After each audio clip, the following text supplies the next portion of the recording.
मलीहा 16 साल की एक नाजुक सी लड़की थी। लंबा कद, सांवला मगर चमकता चेहरा, बड़ी बड़ी गहरी आंखें जिनमें हर वक्त कोई अनकही उदासी झलकती रहती थी। उसके काले घने बाल अक्सर बिखरे रहते क्योंकि माँ को कभी उसकी परवाह नहीं रही कि बेटी संवरे सजे। स्कूल की यूनिफॉर्म में वो हमेशा सबसे सादगी भरी नजर आती। न महंगे बैग, न खूबसूरत क्लिप्स, बस एक पुराना बैग और हमेशा किताबों से भरा दुपट्टा। लेकिन उसके चेहरे पर एक ऐसी मासूमियत थी कि जो भी एक बार देख ले, ठहरकर उसे दोबारा जरूर देखता। उसकी हंसी बहुत कम निकलती थी, मगर जब भी हंसती तो जैसे चारों तरफ रोशनी बिखर जाती। अंदर से मलीहा बहुत मजबूत थी। माँ का सख्त बर्ताव, भाइयों की शरारतें और घर का बोझ, सब कुछ सहकर भी वो किसी से शिकायत नहीं करती थी। उसके दिल में एक ही आसरा था, उसके पापा। वो उनसे बेइंतहा मोहब्बत करती थी, मगर कभी उनकी छुट्टियां खराब ना हों इसलिए अपना दर्द उन्हें बता भी नहीं पाती। स्कूल में वो कम बोलने वाली, शांत और तन्हा माइनस सी नजर आती। क्लास में सिर्फ एक नाम उसके साथ जुड़ा था, अनसम। दोनों का रिश्ता ऐसा था जैसे अंधेरी रात में एक चांद और तारे का। मलीहा के ख्वाब बहुत छोटे छोटे थे। कभी सोचा करती, काश अम्मी एक बार मेरे सिर पर प्यार से हाथ फेर दें, या काश मेरे भाई भी मुझे अपनी बहन मान लें। लेकिन हकीकत हमेशा उसके ख्वाबों से उलट थी। शाम का वक्त था। मलीहा स्कूल से आकर थके कदमों से बर्तन धोने बैठी हुई थी। उसके हाथ साबुन में भीगे हुए थे, मगर दिमाग कहीं और ही भटक रहा था। घर में उसकी मौजूदगी जैसे किसी को महसूस ही नहीं होती थी। 6 साल का छोटा भाई हसन दौड़ता हुआ आया और जानबूझकर पानी का गिलास उसके धुले हुए बर्तनों पर गिरा दिया। बर्तन फिर से गंदे हो गए। हसन, ये क्या किया तुमने? देखो सारे बर्तन फिर से धुलेंगे, मलीहा ने हल्के से टोका। हसन ने जोर से हंसते हुए कहा, अम्मी देखो, मलीहा मुझ पर चिल्ला रही है। इतना सुनते ही 18 साल का बड़ा भाई हैदर भी कमरे से निकलकर आया। चेहरे पर तिरछी मुस्कान लिए बोला, तू तो हमेशा शोर करती रहती है। अगर इतनी ही थकान है तो काम मत किया कर, लेकिन खाना खाने की उम्मीद भी मत रखना। मलीहा ने चुपचाप अपना सर झुका लिया। दिल में आंसू उमड़ रहे थे, लेकिन चेहरे पर दिखा नहीं सकती थी। उसी वक्त माँ किचन से बाहर निकली। क्या हो रहा है? हसन ने नखरे से कहा, अम्मी, मलीहा ने मुझे डांटा। माँ की आंखें तरेर गईं।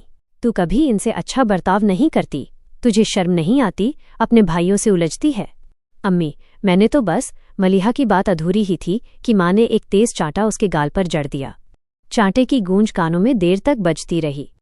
उसके नन्हे चेहरे पर लाल निशान उभर आया। अब खड़ी खड़ी क्यों देख रही है? जा और सारे बर्तन फिर से धो, जब तक मैं कहूँ ना रुकना। हसन और हैदर माँ के पास खड़े होकर हंस रहे थे, मानो उन्हें मलीहा की हालत देखकर मजा आ रहा हो। मलीहा ने गीली आंखों से उनकी तरफ देखा, मगर कुछ कहा नहीं, बस चुपचाप वापस बर्तनों की तरफ झुक गई। साबुन के झाग में उसके आंसू घुलकर मिलते चले गए। दिल ही दिल में वो सोच रही थी, क्या मैं सचमुच उनकी बेटी हूँ? अगर हूँ तो फिर ये सजा क्यों, ये बेरुखी क्यों? ऐसी बेटी होने से अच्छा है बेटी हो ही ना, मर जाए खुदा करे। मलीहा को उसकी माँ की बड़बड़ाती हुई आवाज़ सुनाई दी थी।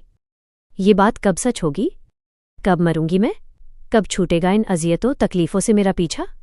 उसने खुद में ही कहा। रात का वक्त था। सब लोग अपने अपने कामों में लगे थे। मलीहा थकी हुई हालत में अपने छोटे से कमरे में बिस्तर पर बैठी थी कि अचानक उसके फ़ोन पर वीडियो कॉल की रिंग बजी। स्क्रीन पर लिखा था, अब्बा जान। उसके चेहरे पर बरसों की उदासी के बीच एक हल्की सी मुस्कान चमकी। उसने फौरन कॉल रिसीव किया। स्क्रीन पर थके मादे लेकिन प्यारी मुस्कान वाले चेहरे के साथ उसके पापा नजर आए, हरे यूनिफॉर्म में, बैकग्राउंड में टैंट और हथियारों की झलक। मेरी गुड़िया, कैसी हो? पापा की आवाज़ में वही मोहब्बत थी जो उसे पूरे जहान से अलग कर देती थी। मलीहा की आंखें भर आईं। मैं ठीक हूं अब्बा, आप कैसे हो? आप कब आ रहे हो? पापा ने गहरी सांस ली। चेहरे पर मजबूरी साफ झलक रही थी। इस बार छुट्टियां मंजूर नहीं हुई बेटी, मुझे और 7-8 महीने यहीं रहना होगा। ये सुनकर मलीहा का दिल जैसे किसी ने दबा दिया हो। आंखों से आंसू बह निकले, मगर उसने मुस्कुराने की कोशिश की। कोई बात नहीं अब्बा, मैं इंतज़ार कर लूंगी। उसके अब्बा ने स्क्रीन के आर पार उसकी आंखों में झांकते हुए कहा, स्टडी पे ध्यान है ना? 12th में तुझे ही टॉपर बनना है, याद है ना? तू मेरी शान है। इतना सुनना था कि मलीहा की दुनिया जैसे थम गई। उसे लगा काश वो सब कुछ कह सके, माँ का सख्त बर्ताव, भाइयों की तकलीफें। लेकिन हर बार की तरह उसके होंठ सिल गए। अगर मैंने बता दिया तो शायद पापा परेशान हो जाएंगे, और मैं तो उनकी खुशी हूं ना। हाँ अब्बू, स्टडी बहुत अच्छी जा रही है, आप फिक्र मत करो, टॉप तो आपकी जान ही करेगी। वो हंसकर बोली। ध्यान रखती हो ना अपना पूरा? उन्होंने पूछा। हाँ, मैं अपना पूरा ध्यान रखती हूँ, आपको बहुत मिस करती हूँ। आई लव यू डैडी, वो नम आंखें लिए बोली। आई लव यू टू, उन्होंने मुस्कुराते हुए जवाब दिया और फिर कुछ सोचने लगे। कोई प्रॉब्लम तो नहीं है ना? वो जवाब देने ही वाली थी कि अचानक कमरे का दरवाज़ा खुला। माँ अंदर आईं और तेज आवाज में बोलीं, किससे बात कर रही है? मलीहा घबराकर बोली, अम्मी, अब्बा जान का कॉल है। माँ ने झपटकर फ़ोन उसके हाथ से छीन लिया। सलाम अलैकुम, कैसे हैं आप? हम सब ठीक हैं, बच्चों की फिक्र मत करिए। मलीहा खामोश होकर एक तरफ बैठ गई। उसकी आंखें लगातार स्क्रीन पर टिके चेहरों को ढूंढ रही थीं, मगर अब्बा के साथ उसकी नज़रों का रिश्ता माँ की मौजूदगी ने तोड़ दिया था। माँ लगातार हंसकर बात कर रही थीं। जी हाँ, मलीहा बिल्कुल ठीक है, उसकी कोई चिंता मत कीजिए। मलीहा का दिल अंदर से चीख रहा था, नहीं अम्मी, मैं ठीक नहीं हूँ, मैं बहुत टूटी हुई हूँ, प्लीज़ अब्बा को सच बता दो। लेकिन उसकी आवाज़ गले के भीतर ही दब गई। वो खामोश, गीली आंखों से बस अपने पापा का चेहरा देखती रही, जो उसे शायद महसूस कर रहे थे मगर समझ नहीं पा रहे थे। अंसम मलीहा की क्लासमेट और उसकी सबसे करीबी दोस्त थी। उसकी शख्सियत मलीहा से बिल्कुल उलट थी, चुलबुली, निडर और हर वक्त हंसने मुस्कुराने वाली। उसके चेहरे पर बड़ी बड़ी चमकती आंखें और हल्की सी डिंपल वाली मुस्कान थी। हर बात को मजाक में लेना उसकी आदत थी। वो मलीहा की खामोशी को समझती थी और हमेशा कोशिश करती थी कि उसे हंसाए। दोनों का रिश्ता ऐसा था जैसे उदासी और खुशी का संगम। मलीहा उदासी में भीगी हुई और अंसम उसकी छतरी। दोपहर का वक्त था। क्लास में सब बच्चे शोर मचा रहे थे। मलीहा खामोश होकर अपनी कॉपी में कुछ लिख रही थी। तभी अंसम उसके पास आकर कुर्सी खींचकर बैठ गई। ओ ए पागल, इतना पढ़ेगी तो डॉक्टर बनेगी या रोबोट? उसने कॉपी छीन ली। मलीहा ने हल्की सी मुस्कान दी। तू भी ना, हमेशा तंग करती है। अंसम ने नकली गंभीर अंदाज में कहा, हाँ, क्योंकि मैं तेरा बॉडीगार्ड हूँ। तेरे चेहरे पर उदासी का एक कतरा भी अच्छा नहीं लगता। इतना कहकर उसने मलीहा की नाक पकड़कर हिलाया। मलीहा हंस पड़ी, पहली बार खुलकर। इसी वक्त क्लास टीचर अंदर आईं। सब बच्चे जल्दी जल्दी अपनी अपनी सीटों पर बैठ गए, लेकिन अंसम चुप न रही। उसने धीमे से मलीहा के कान में फुसफुसाया, आज अगर मिस ने मुझसे कोई सवाल पूछा तो मैं कहूंगी जवाब मलीहा देगी, क्योंकि वो होशियार है और मैं सिर्फ खूबसूरत। मलीहा ने फौरन उसे कागज का गोला मारकर कहा, चुप कर बेवकूफ। दोनों की हंसी दबकर फूट पड़ी और पूरी क्लास की उदासी उस पल में जैसे गायब हो गई। रात गहरी हो चुकी थी। पूरा मोहल्ला खामोश था। दूर से कभी कभार कुत्तों के भौंकने की आवाज आ जाती या हवा के झोंकों से पत्तों की सरसराहट सुनाई देती। मलीहा चुपके से अपने कमरे का दरवाज़ा खोले बिना आहट किए सीढ़ियां चढ़ती हुई छत पर आ गईं। चांद आधा था, मगर उसकी हल्की हल्की चांदनी पूरे आंगन पर बिखरी हुई थी। वो छत की मुडेर पर बैठ गई। ठंडी हवा ने उसके बिखरे बालों को चेहरे पर उड़ा दिया। उसने एक गहरी सांस ली, जैसे अपने सीने का बोझ हवा में छोड़ना चाहती हो। उसकी आंखें आसमान की तरफ उठीं, तारे टिमटिमा रहे थे, जैसे कोई नन्हे नन्हे दिए जल रहे हों। धीरे से उसने फुसफुसाया, अब्बा, आप जानते हो ना मैं कितनी तन्हा हूँ। अम्मी और भाई तो जैसे मुझे देखना ही नहीं चाहते। काश आप यहाँ होते। उसकी आंखों से आंसू बहने लगे। उसने अपने दोनों हाथों को आसमान की तरफ फैला दिया, मानो पापा का चेहरा पकड़ने की कोशिश कर रही हो। आप कहते हो ना कि मैं आपकी शान हूँ, लेकिन अब्बा, मैं बहुत थक गई हूँ, बहुत अकेली हूँ। हवा ने उसके आंसू पोंछे, मगर दिल का बोझ और गहरा होता चला गया। कुछ पल तक वो यूं ही रोती रही, फिर अचानक उसके होठों पर हल्की सी मुस्कान आई। अगर आप होते तो शायद मुझे गोद में लेकर कहते, मेरी बेटी सबसे बहादुर है ना अब्बा? उसने अपनी आंखें बंद कर लीं। चांद की रोशनी उसके चेहरे पर पड़ रही थी और वो छत पर बैठी यूं लग रही थी जैसे उदासी का एक तारा धरती पर उतर आया हो। गली के नुक्कड़ पर पड़ोसन खड़ी थी। उनकी नज़र जैसे ही मलीहा की माँ पर पड़ी, उन्होंने मुस्कुराकर कहा, वाह भाभी, कितनी बड़ी हो गई मलीहा, बिल्कुल परी जैसी लग रही है। माँ ने नकली मुस्कान सजाई और जल्दी से मलीहा के कंधे पर हाथ रखकर बोली, हाँ, हमारी गुड़िया है ये, कितनी मेहनती है मेरी बेटी, घर का सारा काम करती है, मुझे तो कुछ करने ही नहीं देती। मलीहा ने हैरान होकर माँ की तरफ देखा। ये वही औरत थी जो सुबह ही उसे झाड़ू ठीक से न लगाने पर डांट चुकी थी, मगर सामने पड़ोसियों के माँ के चेहरे पर जैसे फरिश्तों वाली ममता उतर आई थी। पड़ोसन ने प्यार से कहा, बेटा, तुम्हें देखकर लगता ही नहीं कि तुम इतना काम करती होगी, तुम्हारी माँ तो बड़ी नसीब वाली है। माँ ने मलीहा के गाल पर हल्की चपत लगाकर कहा, हाय, मेरी जान है ये, अल्लाह करे इसे कभी कोई दुख न लगे। मलीहा को जैसे गले में कुछ अटक गया, होंठ कांप गए, मगर वो खामोश रही। पड़ोसन चली गई। दरवाज़ा बंद होते ही माँ का नकाब उतर गया। उनकी आंखें पल भर में बदल गईं। चल अंदर, नौटंकी करती है बाहर खड़ी खड़ी, तेरे बिना काम के मैं मर जाऊंगी क्या? हर वक्त बड़बड़ाती रहती है, जाकर बर्तन धो अभी। मलीहा के गाल पर नकली प्यार की जगह कड़वी तिखती तेज आवाजें गूंजने लगीं। वो सिर झुकाए अंदर चली गई, सोचती रही, काश ये माँ सच में वही होती जो पड़ोसियों के सामने दिखाई देती है। क्लास का पीरियड खत्म हो चुका था। खिड़की से हल्की धूप अंदर गिर रही थी और बच्चों की हंसी ठिठोली गूंज रही थी। मलीहा और अंसम पिछली बेंच पर झुककर बैठी थीं। अंसम की आंखों में शरारत भी थी और रहस्य भी। उसने धीरे से मलीहा के कान के पास कहा, जानती हो, एक अम्ल है जिससे हम जिन्न या रूह को बुला सकते हैं, उनसे बात कर सकते हैं, यहां तक कि दोस्ती भी। मलीहा के हाथ रुक गए। उसने कॉपी से नजर उठाई और आंखें बड़ी करते हुए पूछा, अम्ल? मतलब ये सच में होता है? अंसम ने चारों तरफ देखा, फिर और भी धीमी आवाज में बोली, हाँ, लेकिन आसान नहीं है। बताना, मलीहा ने गुजारिश की। नहीं, तुझे नहीं बता सकती यार, वो बुदबुदाई। बता दे, मैं कौन सा ये करने वाली हूं? बस ऐसे ही पूछ रही हूं। रात के 12 बजे के बाद करना पड़ता है। पाक कपड़े पहनकर किसी पाक जगह पर बैठना होता है। फिर 7 मर्तबा बार सूरह जिन्न पढ़नी होती है। अंसम ने धीमी आवाज में कहा। मलीहा का दिल जैसे जोर से धड़का, उसकी सांसें हल्की हो गईं। और फिर उसने फुसफुसाते हुए पूछा। अंसम ने होंठ भींचकर सख्त लहजे में कहा, फिर जो आएगा वो तुम्हारा दोस्त भी बन सकता है और दुश्मन भी।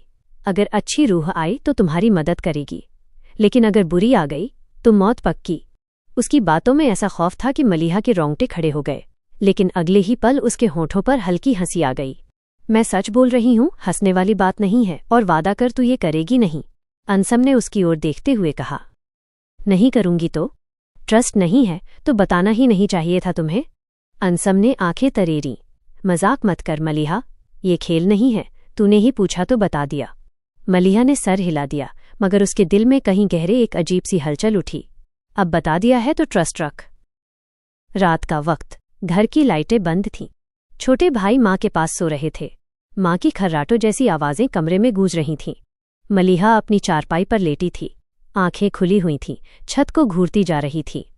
उसके दिल में अंसम की बातें बार बार गूंज रही थीं। पाक कपड़े, 12 बजे, सूरह, जिन्न, अगर बुरी रूह आ गई तो मौत पक्की। उसकी बेचैन रूह जैसे करवटें बदल रही थी। वो सोचती, काश कोई हो जो मुझसे प्यार करे, मुझे चाहे, मुझे समझे। अगर मौत भी आए तो शायद यही बेहतर हो। घड़ी की सुई धीरे धीरे रात के 12 बजने की तरफ बढ़ रही थी। नींद उसकी आंखों से कोसों दूर थी, और दिल अजीब सी खींच महसूस कर रहा था। रात गहरी हो चुकी थी। गली के कुत्तों की भौंक, दूर कहीं उल्लू की आवाज और बीच बीच में हवा के झोंके सब मिलकर सन्नाटे को और भी डरावना बना रहे थे। मलीहा चुपचाप दरवाज़ा खोलकर बाहर निकली। पांव नंगे थे ताकि कोई आहट न हो। दिल जोर से धड़क रहा था, मगर कदम अपने आप पुल की तरफ बढ़ते चले गए। सड़क पर स्ट्रीट लाइट्स टिमटिमा रही थीं। ठंडी हवा में पेड़ों की टहनियां हिलकर अजीब सी सरसराहट पैदा कर रही थीं। मलीहा ने अपनी चादर को और कसकर लपेटा और उस पुराने पुल पर पहुंची, जो शहर से थोड़ा बाहर सुनसान जगह पर था। पुल के एक कोने में रखी लकड़ी की बेंच पर बैठते ही उसकी रूह कांप गई। उसने कांपते हाथों से मोबाइल निकाला, कानों में ईयरफोन लगाया और सूरह जिन्न ऑन कर दी। आवाज गूंजने लगी। रात के सन्नाटे में कुरानी आयतों की तिलावत हवा में अजीब सा असर छोड़ रही थी। मलीहा की सांसें तेज होने लगीं। उसने 7 बार सुनने की जगह 10 बार रिपीट पर लगा दिया। वो घड़ी को देखती रही।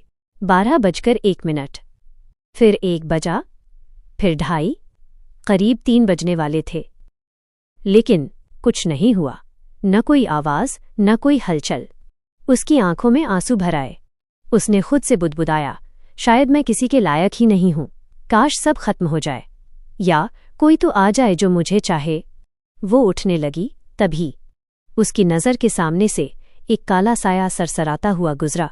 उसका जिस्म जैसे बर्फ हो गया। सांसें थम सी गईं। उसने आंखें बंद कर लीं। दिल की धड़कन इतनी तेज थी कि जैसे छाती से बाहर निकल जाएगी। फुसफुसाते हुए बोली, मैं जानती हूं, तुम यही हो। मैंने तुम्हें परेशान किया, यहां बुलाया। सजा में अगर चाहो तो मुझे मार दो, मैं तैयार हूं। उसके चेहरे से आंसू लुढ़क रहे थे। तभी अचानक उसे महसूस हुआ किसी ने बेहद गर्म और नरम हाथों से उसके गाल पोंछे। वो कांप उठी, धीरे धीरे आंखें खोलीं और देखा, सामने एक लड़का खड़ा था। उम्र 18-19 साल की होगी। चेहरे पर नूर की हल्की सी चमक थी, मानो चांदनी उसके चारों तरफ फैली हो। काले बाल हल्की हवा में उड़ रहे थे और होठों पर धीमी सी मुस्कान थी। मलिहा हकला गई, तुम कौन हो? लड़के ने गहरी नज़रों से उसे देखा और नरम आवाज में बोला, मेरा नाम वली है। मैं इस पुल के नीचे बैठा हुआ था, लेकिन तुम्हारे फोन से जो आवाज उठी, उस सूरह ने मुझे अपनी तरफ खींच लिया। तुम कौन हो और मुझे क्यों बुलाया? मलिहा का डर अब धीरे धीरे हैरत में बदल रहा था। ये कोई साया नहीं था, बल्कि कोई इंसान सा, मगर इंसानों जैसा बिल्कुल नहीं। उसका दिल पहली बार खौफ के बजाय अजीब सी सुकून की धड़कन महसूस कर रहा था। मैं मलिहा हूं। रात के 3 बज चुके थे। ठंडी हवा पुल से टकराकर और भी सर्द लग रही थी। दूर कहीं पानी के बहने की हल्की सी आवाज आ रही थी। स्ट्रीट लाइट्स टिमटिमा रही थीं, मानो हर पल बुझ जाएंगी। मलिहा बेंच पर बैठी थी, कांपते हाथ अपने घुटनों के चारों तरफ लपेटे हुए। उसके बगल में वली खड़ा था, नूरानी चेहरा मगर आंखों में अजीब सी गहराई। मलिहा ने हिम्मत जुटाकर कहा, तुम सच में इंसान हो या कोई? वली ने हल्की मुस्कान दी। इंसान था, अब सिर्फ एक रूह हूं। लेकिन डरो मत, मैं तुम्हें नुकसान पहुंचाने नहीं आया। मलिहा ने सांस रोकी और उसकी आंखों में देखा। अजीब था, डरा नहीं रही थी वो आंखें, बल्कि दिल को अजीब सा सुकून दे रही थीं। वो धीरे से बोली, पता है, मैं चाहती थी कि कोई मुझे समझे। घर में सबके लिए मैं बोझ हूं। माँ मुझे बिल्कुल प्यार नहीं करती, हर वक्त बस काम और डांट। भाइयों पर जान छिड़कती है और मैं। उसकी आवाज भर्रा गई। कभी कभी सोचती हूं, क्या मैं उनकी असली बेटी भी हूं? आंखों से आंसू ढलककर गालों पर बहने लगे। वली उसके सामने बेंच पर बैठ गया। उसकी आवाज नरम और गहरी थी। तुम्हारा दर्द मैं समझ सकता हूं मलिहा, लेकिन तुम्हारे फैसला गलत है। तुम्हें मरने के बारे में नहीं सोचना चाहिए। मुझे देखो, मैं जीने की चाह रखता था, मुझसे जिंदगी छीन ली गई। तुम्हारे पास है, तुम इसकी कदर करो। उसने कांपते होठों से कहा, तो तुम भी अकेले हो? वली ने उसकी आंखों में गहराई से देखा। हाँ, बिल्कुल तुम्हारी तरह। शायद इसीलिए किस्मत हमें यहां ले आई, ताकि 2 तन्हा रूहें एक दूसरे को समझ सके। मलिहा चुप हो गई। हवा और भी ठंडी थी, मगर दिल के भीतर एक अजीब सा सुकून उतर रहा था। पहली बार उसने किसी के सामने अपना दर्द बयान किया था और सामने वाला उसे सुन रहा था, समझ रहा था। उसने आंखें पोंछते हुए धीमे से कहा, पता नहीं क्यों, मुझे तुमसे डर नहीं लग रहा, जैसे मैं तुम्हें बहुत पहले से जानती हूं। वली ने हल्की मुस्कान के साथ जवाब दिया, क्योंकि कुछ रिश्ते इस दुनिया से नहीं, रूह से बंधते हैं, और वो हमेशा के लिए होते हैं। तुम चाहो तो हम दोस्त बनकर रह सकते हैं। पहली बार कोई मुझे देख और सुन रहा है, मुझे अच्छा लगेगा। अगर दोस्त बनोगी। वो तो मैं तभी बन गई थी जब तुमसे अपनी बातें शेयर की। मलिहा हंसकर बोली। उसके चेहरे पर नूर था, लेकिन आंखों में गहरा अंधेरा छुपा हुआ। मलिहा को लगा वो अकेली नहीं है, दुनिया में एक और ऐसा है जो उसकी तरह दर्द से गुजर रहा है। उस रात बेंच पर बैठकर दोनों बहुत देर तक बातें करते रहे। मलिहा ने पहली बार खुलकर अपनी जिंदगी का हर राज वली को बताया। वली सुनता रहा, बिना टोके, बिना थके, और जब भी उसकी आंखें नम होती, वली अपनी हथेली से उसके आंसू पोंछ देता। अगली सुबह जब मलिहा स्कूल जा रही थी, सड़क पर उसे वही नूरानी एहसास हुआ। उसने पीछे मुड़कर देखा, वली उसके साथ साथ चल रहा था। किसी और को वो नजर नहीं आ रहा था, बस मलिहा के लिए था। मलिहा ने मुस्कुराते हुए कहा, तुम्हें पता है, अगर कोई हमें देख ले तो सोचेंगे मैं पागल हो गई हूं, हवा से बातें कर रही हूं। वली हंस पड़ा। तो क्या हुआ, पागलपन ही तो दोस्ती की शुरुआत है। मलिहा शर्मा गई, आंखें झुका लीं। उसने पहली बार किसी की मौजूदगी को अपनी सांसों में इतनी गहराई से महसूस किया था। शाम का वक्त था। मलिहा स्कूल से लौटी थी, थकी हुई थी, लेकिन हाथ में किताबें थीं, उसे होमवर्क करना था। जैसे ही उसने जूते उतारे और किचन की तरफ बढ़ी, उसकी माँ की कड़क आवाज गूंजी।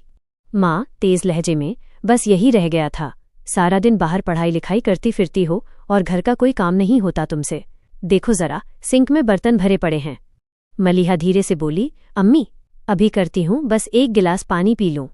माँ ने घूरा और बिना सोचे झन्नाटेदार चांटा उसके गाल पर दे मारा। आवाज पूरे घर में गूंजी। मलिहा के होंठ कांपने लगे, आंखें छलक पड़ीं। उसने कुछ नहीं कहा, बस चुपचाप बर्तन धोने में लग गई। कोने में खड़ा वली ये सब देख रहा था। उसके चेहरे पर गुस्से की लकीरें थीं, आंखों में दर्द। वो आगे बढ़ना चाहता था, माँ का हाथ पकड़ना चाहता था, लेकिन उसकी मुट्ठी हवा में ही थम गई। उसकी सांसें भारी होने लगीं। वो बस अपनी जगह पे खड़ा रहा, बेबस, मजबूर। वली धीमे, टूटे लहजे में फुसफुसाया, काश मैं तुम्हारी हिफाजत कर पाता मलीहा, काश तुम्हारी आंखों से गिरने वाला हर आंसू पकड़ पाता। मलीहा ने जैसे उसकी आवाज़ सुन ली हो।